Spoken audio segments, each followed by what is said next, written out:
You can forge your own legendary weapons in the Fate of Atlantis DLC Episode 3 and then turn them into your playstyle, so Hunter, Assassin or Warrior.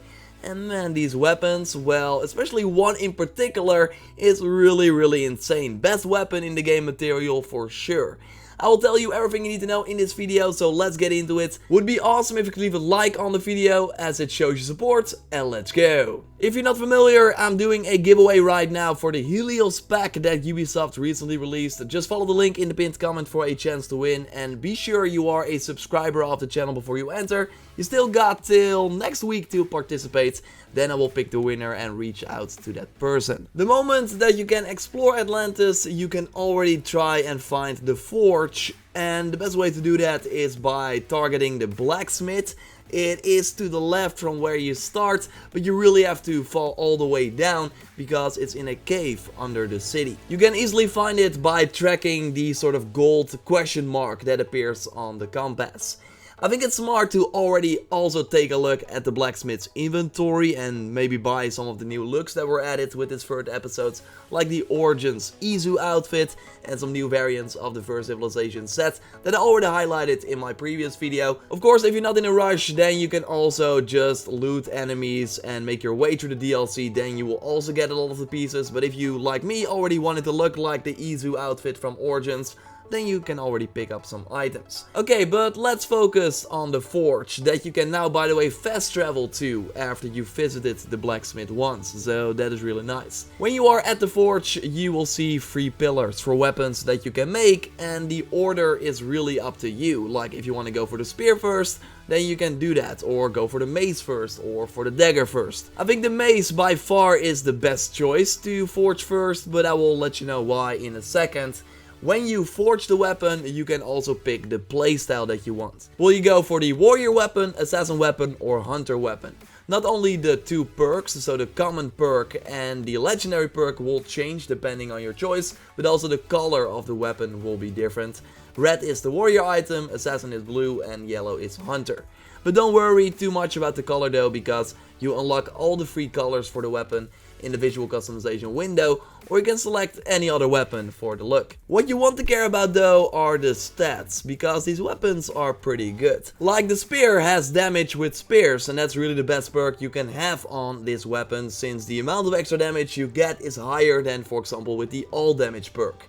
We got the convert 50% warrior damage bonuses to all damage as the legendary perk. But yes, if you choose the assassin or hunter version, then it will be hunter or assassin depending on your choice.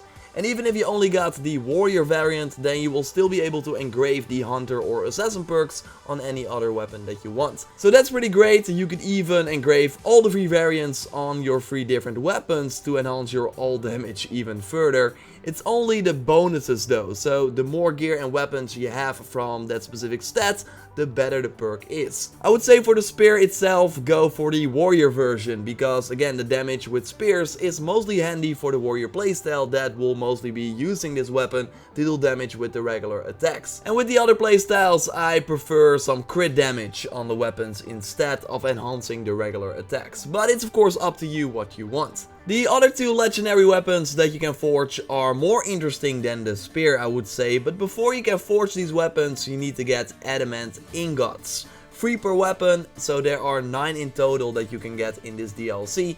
You find them in the locations, and by hovering over the icon, you can see if you can loot one there. I already got 3, for example, by going to the free Keeper Insights to get the new enhanced abilities. That was one of the first things I did. You see the locations here, and in each of the sort of cave that you have to infiltrate to get the enhanced ability, you will also find an adamant ingot. Sure, for one you need to have knowledge sequence 1, but you will get that of course in the end. To get all the adamant ingots, you have to have knowledge sequence 3. So you have to be at the end of the DLC before you can forge all the 3 legendary weapons. And one is a new dagger that is all about reducing the cooldown of your abilities, something that is mostly great for the assassin and warrior playstyle. Not really for the hunter, because all the damage abilities from the hunters do not require a cooldown, so it's not really needed to focus on reducing the cooldown. I once again think that going for the warrior option is the best choice, because we also find enhanced damage with the daggers on this weapon, and there are not a lot of good warrior daggers in the game, so totally go for this one. And if you think about it, there are quite a lot of abilities that you use as a warrior player that have a pretty significant cooldown, like the battle cry of Ares, Ares Bull Rush, the newly added Wrath of Ares and the Blessing of Kronos, so having them reduced can be pretty nice. I mostly use the Overpower ability though, and that obviously has no cooldown, but from the looks of it, it does count as a warrior ability that you can use to have faster cooldowns, as far as I could see. And of course, the abilities like the regular Ring of Chaos and the enhanced Bull Rush can also help with killing enemies to get the faster cooldowns. The assassin playstyle with this perk can be great too, because every kill with the Rush Assassinate counts as a faster cooldown. So you can easily get the 40% cooldown reduction by killing 4 enemies in a row, something that is pretty easily achievable. Or killing enemies with the Hero Strike is pretty easy too, so then you also reduce the cooldowns of the other abilities. It can be harder to pull this perk off though while in combat, because only really the Hero Strike can be used in combat that counts as an assassin ability to reduce the cooldown. So then you either gotta wait all the time for that ability to come back, or move away and try a Rush Assassinate again to get more cooldown reduction. So yes, again, I would say go for the warrior style daggers, but maybe using this perk in an assassin build can totally come in handy as well. For example, the Ares Madness, that is of course an assassin ability, has an insane cooldown too, so being able to reduce that can be pretty nice. So yes, no hunter love yet. Well, that changes with the mace. Don't get me wrong, I still think that choosing the warrior version of the mace will again be better, thanks to the enhanced damage with heavy blunt weapons that you find on this mace, and I think you can still better have crit damage for the hunter players. Either way, this engraving, this new perk that you unlock when you forge the mace, is amazing for the hunter playstyle, because the damage of your basic arrows spreads to other enemies. So while hitting one, you actually do damage to other enemies that are nearby as well. Basic arrows is the key here though, so when using the Hades bow for example, this perk does not work, because then you're actually using fire arrows even if you have the basic arrows equipped. So when using this perk, all the other arrows apart from the basic arrows are useless, so you want to go for the basic arrows. In Atlantis it can be hard to really benefit from this perk, because a lot of enemies do ranged attacks, so are not really following you, so are not really in groups after you. But if you go back to Greece, you actually see how great this perk is, making fighting groups way easier if you got a ton of hunter damage. Really like the yellow circle that appears as well, so you see the radius of this perk and what other enemies you hit. I would totally say go forge the mace first, because it will make your experience in Atlantis, or actually the whole game, way easier.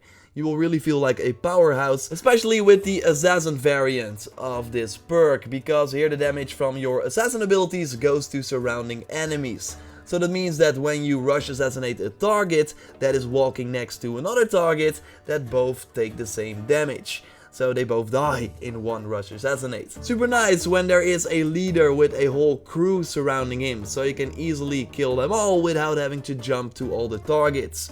Even crazier is this perk with the Hero Strike, because yes, that also goes to the surrounding targets. Even when you kill the target already, but the Hero Strike animation is still going, you still do damage to the surrounding enemies that still have some health left. It's really insane.